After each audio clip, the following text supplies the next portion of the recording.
semuanya, kenalin nama aku Nur Khafifa Septi Ambarsari dan biasa dipanggil Pepi. Kali ini aku bakal nunjukin ke kalian hero challenge versi aku. Yang pertama, step pertama yaitu aku bakal kenalin role model pertama aku, yaitu Muhammad Sadat. Siapa sih Muhammad Sadat itu? Muhammad Sadat merupakan founder sekaligus CEO dari Erigo, yang beliau baru saja tahun ini berumur 30 tahun, asal Aceh dan pernah menjadi mahasiswa UI di Fakultas Ekonomi. Erigo sendiri merupakan brand fashion yang dibangun sejak 2010 dengan target pasar anak muda dan terus berkembang hingga sekarang. Erigo juga baru saja menunjukkan eksistensinya dengan tampil di New York Fashion Week. Keren banget kan? Lalu, kompetensi apa saja sih yang ada dimiliki Muhammad Sadat? Yang pertama, ada kreatif dan inovatif.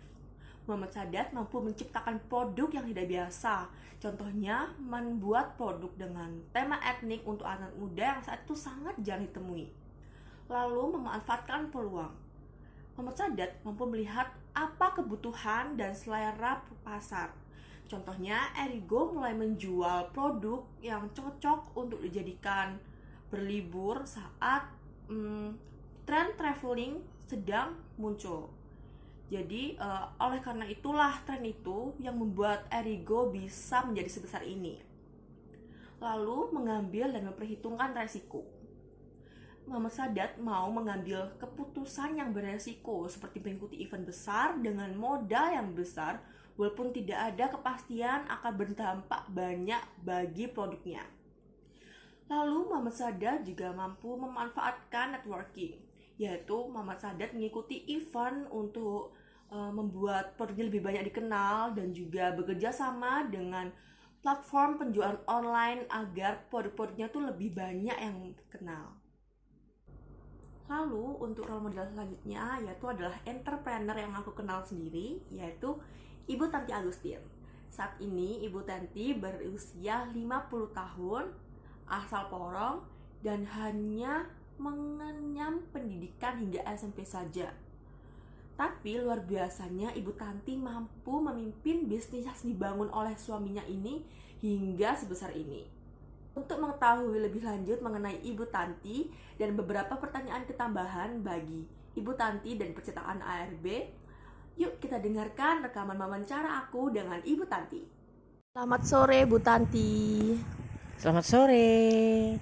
Perkenalkan, saya Nur Khafifa Septi Ambarsari dari Universitas Ciputra. Ingin menanyakan beberapa pertanyaan kepada Ibu mengenai usaha yang Ibu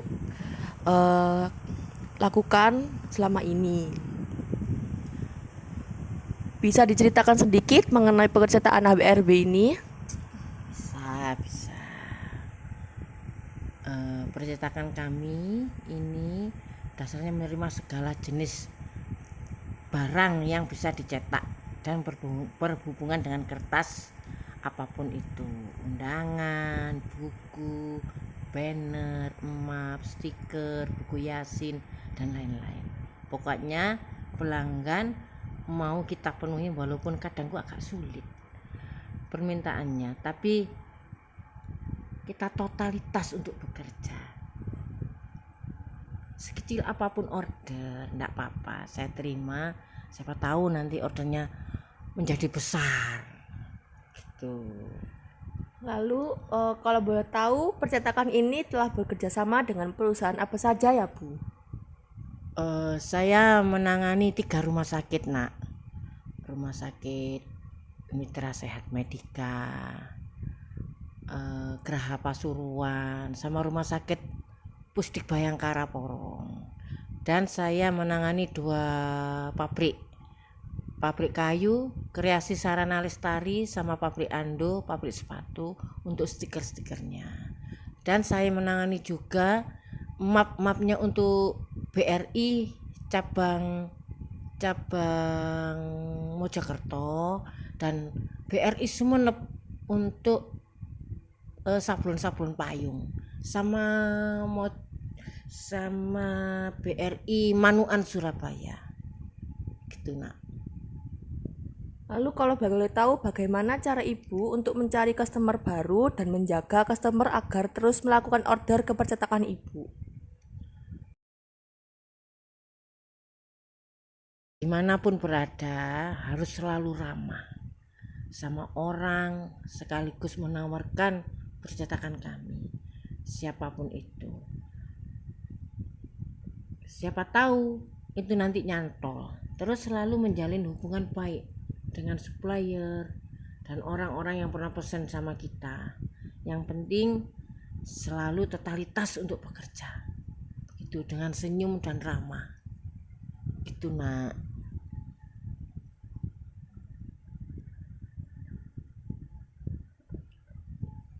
Biar pelanggan ini puas.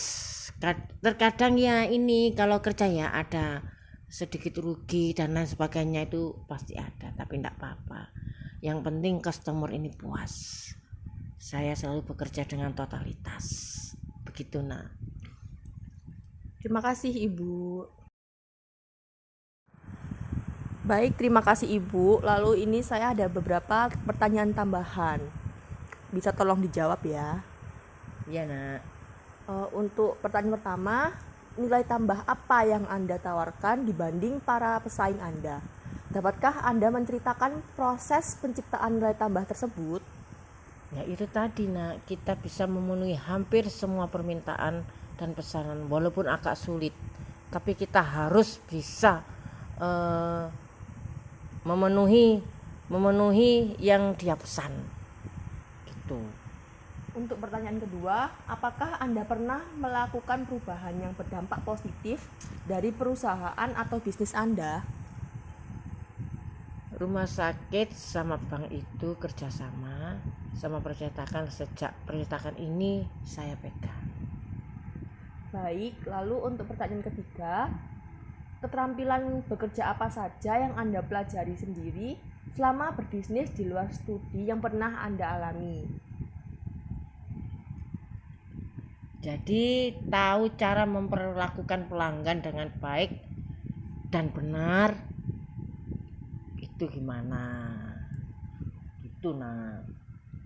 Pertanyaan selanjutnya, apakah bisnis Anda sesuai dengan passion Anda sehingga menjadi sangat all out dalam bekerja? Jika belum sesuai passion, bagaimana tips Anda agar dapat membangun bisnis dengan baik? Sesuai sih, karena percetakan ini sudah jalan lama banget. Jadi ya saya ikut bantu dari awal lah. Saya ikut terjun juga gitu. Pertanyaan selanjutnya, jika Anda mengulang masa sebelum berbisnis, hal-hal apa yang Anda dapat sarankan untuk dipelajari dan dipersiapkan sebelum berbisnis? Kalau bisa ya pengen modal yang besar. Soalnya jalanin bisnis kalau nggak ada modal itu berat banget saya rasa. Terus pengen rencanain yang mateng sebelum berbisnis biar lebih mudah ke depannya gitu nah. Gitu. Baik, untuk pertanyaan terakhir, adakah pesan-pesan yang ingin dibagikan kepada mahasiswa? Apa ya? Ya pokoknya gak usah takut, mau ambil risiko aja. Kegagalan itu sudah biasa banget. Terus berjuang, bekerja dengan totalitas gitu nah. Baik, terima kasih Ibu Tanti atas waktunya. Semoga kita bisa bertemu di lain waktu. Terima kasih. Sama-sama. Setelah mendengarkan interview barusan, kalian pasti tahu dong apa saja kompetensi yang dimiliki Bu Tanti. Kita cari sama-sama yuk. Yang pertama ada kreatif dan inovatif. Bu Tanti mau menciptakan produk sesuai permintaan pelanggan meskipun dengan kesulitan yang tinggi dan tidak biasa dibuat. Yang kedua, memanfaatkan peluang. Bu Tanti mau untuk mengambil setiap order walaupun berprofit kecil untuk memperluas ranah produksi. Karena Bu Tanti yakin bahwa order sekecil apapun dapat membawa order yang lebih besar nantinya. Yang ketiga, mampu mempertimbangkan dan mengambil resiko. Bu Tanti mampu memenuhi order yang berada di luar keahliannya Walaupun terkadang rugi, tapi Bu Tanti tidak masalah karena kepuasan pelanggan yang utama bagi Ibu Tanti dan perusahaannya. Yang keempat, networking. Bu Tanti menjalin hubungan baik dengan partner dan menawarkan percetakannya dimanapun agar dapat memanfaatkan setiap kesempatan untuk menjalin networking dengan banyak orang. Selanjutnya ada step 2, yaitu mengidentifikasi diri. Yang pertama ada pengalaman. Pengalaman indah yang berkesan bagi saya adalah saat saya tampil sebagai aktor di teater saya di atas panggung. Pengalaman tersebut sangat berkesan karena saya dapat menunjukkan kelebihan saya kepada semua orang. Lalu pengalaman buruk bagi saya adalah ketika saya tidak dapat memahami pelajaran sehingga saya merasa malu. Pengalaman-pengalaman tersebut saya jadikan untuk penyemangat karena saya yakin setiap orang memiliki kelebihan dan kekurangan masing-masing, begitu pula dengan saya. Yang kedua ada nilai tambah. Saya ingin berdampak positif bagi orang-orang yang berada di dekat saya. Saya memiliki kelebihan dalam bersosialisasi dengan orang-orang baru khususnya. Saya juga memiliki prestasi dalam bidang non-akademik, yaitu seperti yang saya jelaskan sebelumnya, saya tampil sebagai aktor di teater saat saya SMA. Saya juga mampu untuk membantu orang lain dengan membagikan pengetahuan-pengetahuan saya yang mungkin dapat bermanfaat bagi orang lain. Lalu saat ini saya berada dalam organisasi Karang Taruna sebagai anggota inti. Saya sedang meningkatkan kemampuan saya dalam kegiatan berbisnis dengan membantu bisnis orang tua saya dan juga membangun bisnis saya sendiri. Yang ketiga ada sumber daya. Saat ini saya bergabung dengan komunitas kolektor Korean Stuff. Di situ kita bertukar pengalaman, pengetahuan, dan lain sebagainya. Saya memiliki teman-teman yang pandai dalam kegiatan berkomunikasi, bersosialisasi, dan juga belajar hal-hal baru. Orang tua saya sendiri sangat pandai dalam memasarkan atau marketing. Orang tua saya memiliki usaha dalam percetakan. Ya, Bu Tanti yang saya sebutkan sebelumnya adalah orang tua saya sendiri. Saya aktif bekerja sama dengan teman yang dapat mengorganisir pekerjaan yang sudah dilakukan dengan baik. Yang keempat ada kompetensi entrepreneurial. Kegiatan kreatif saya dalam 1 tahun ini adalah menjadikan barang bekas yang murah menjadi barang yang bernilai jual tinggi.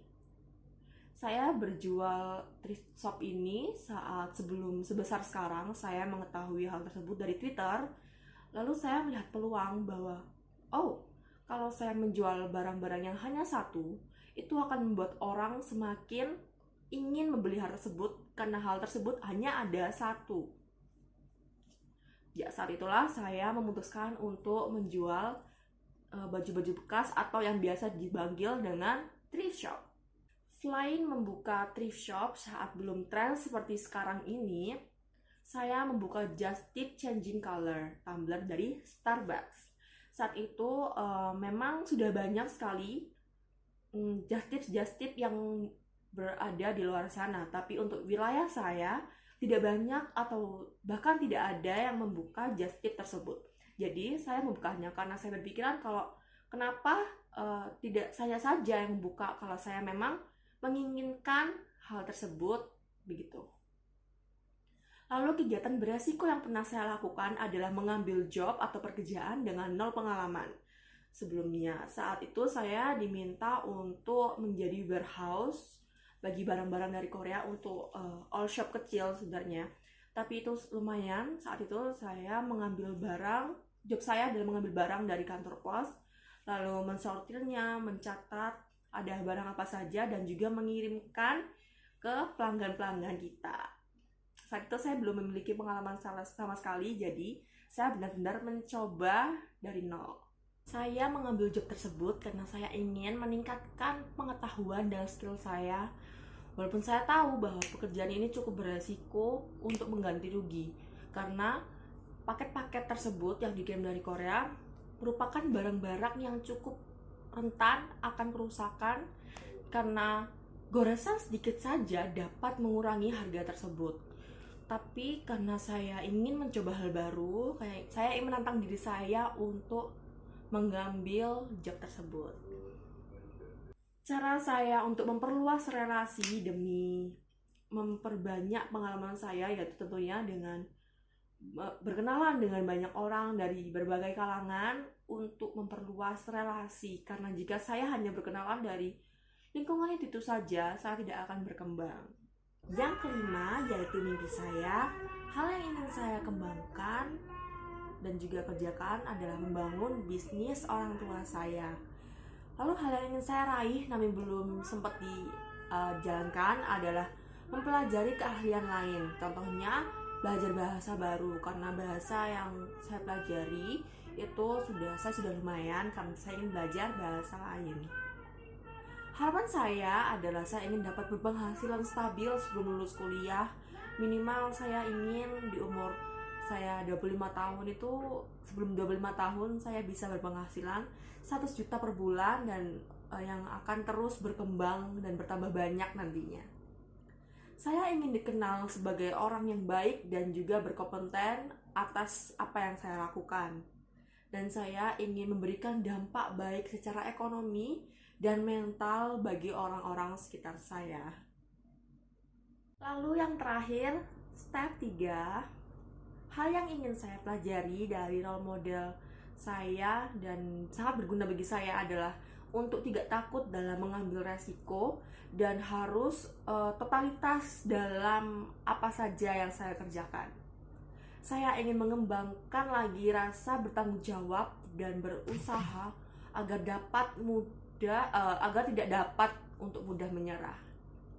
Kesimpulan dari pembelajaran ini adalah fakta bahwa kedua tokoh merupakan sosok yang tidak mudah menyerah dan sangat totalitas. Maka saya pun menanamkan diri saya bahwa saya harus menetapkan hal tersebut juga agar saya dapat sesukses dan sebesar mereka.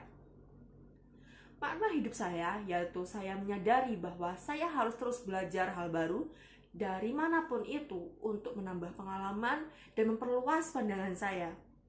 Sosok sukses menurut saya adalah sosok yang dapat membantu banyak orang, namun dengan cara yang tidak biasa dan tidak menyakiti hati orang lain. Dan saya ingin selalu untuk belajar hal baru. Insight yang saya dapatkan dari Hello Challenge ini, saya menyadari bahwa sangat penting untuk memiliki dasar kompetensi yang telah saya sebutkan sebelumnya dalam tokoh-tokoh inspirasi saya untuk membangun bisnis. Selain itu diperlukan juga growth mindset dan juga penerapan teori efektuasi. Setelah mendalami cerita tokoh-tokoh tersebut, saya meyakini bahwa saya pun juga dapat menjadi sesukses dan sebesar mereka apabila saya bekerja sekeras dan berusaha sekeras mereka juga. Nah, itu dia Hero Challenge versi aku. Share juga ya Hero Challenge versi kalian. Terima kasih telah menonton video ini. Sampai ketemu di kesempatan berikutnya. Bye-bye.